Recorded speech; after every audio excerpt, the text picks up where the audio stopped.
যদি হজের জায়গায় যেতে পারতাম তাহলে আমার জন্য মনে হতো আমি মরেও শান্তি। এবার ইসলাম ধর্ম গ্রহণ করে হজ পালনের সিদ্ধান্ত নিয়েছেন ঢাকার কুইন অপু বিশ্বাস। গরু বিক্রেতা রইসুদ্দিনকে দেখে ইন্সপায়ার হয়ে সিদ্ধান্ত পরিবর্তন করে নিয়েছেন অপু। ব্যক্তি জীবনে পাপের ভাগ কম হননি তিনি, তাই এবার নিজের পাপকে বুঝতে পেরে পাপকে পূর্ণ রূপান্তর করতে নিজের ধর্ম ত্যাগ করে ইসলাম ধর্ম গ্রহণ করেছেন এবং হজ পালনের সিদ্ধান্ত নিয়েছেন। মুসলমান হয়েছে এটাও আমাকে বলে গেছে, চশমে দিছি, নামাজও পড়ে। সম্প্রতি রইসুদ্দিন এ বিষয় নিয়ে বেশ তুপে রয়েছেন অপু বিশ্বাস, কেননা সাহায্যের নামে নতুন ব্যবসার নাম উঠে এসেছে অপু নামটি। মূলত সেদিন অপু বিশ্বাসের এই বিষয়টি এমন ভাবে প্রকাশ করেছেন তা কোনো ব্যক্তি এরকম প্রকাশ করে না।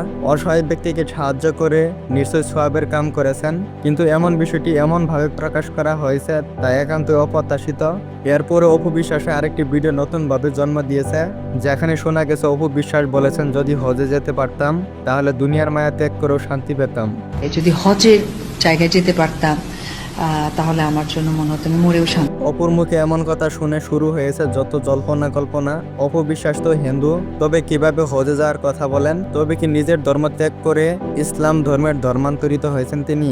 আসলে অপু বিশ্বাসের এই কথাগুলো বেশ কিছুদিন আগের, আর সত্যিকারে এই মন্তব্যটি তার নিজের উদ্দেশ্য নয়। সম্ভবত রইসুদ্দিনের ব্যাপারে এসব কথা বলেছেন তিনি, কেননা গরু বিক্রেতা প্রতারণা হওয়ার পরে এসব বলেছেন অপু বিশ্বাস। অপু হয়তো হিন্দু ধর্মের, কিন্তু রইসুদ্দিন ইসলাম ধর্মের, তাই রইসুদ্দিনকে উমরা পালনের উদ্যোগ নিয়েছিলেন অপু বিশ্বাস, যেটা সে সময় সাক্ষাৎকারে বলেছেন তিনি। সুতরাং রইসুদ্দিনের বলা সেই কথাগুলো থেকেই কাট করে এসব মিথ্যা কথা ছড়ানো হয়েছে। সত্যি কথা বলতে অপু বিশ্বাস হজে যাওয়ার কথাটি পুরোপুরি মিথ্যে।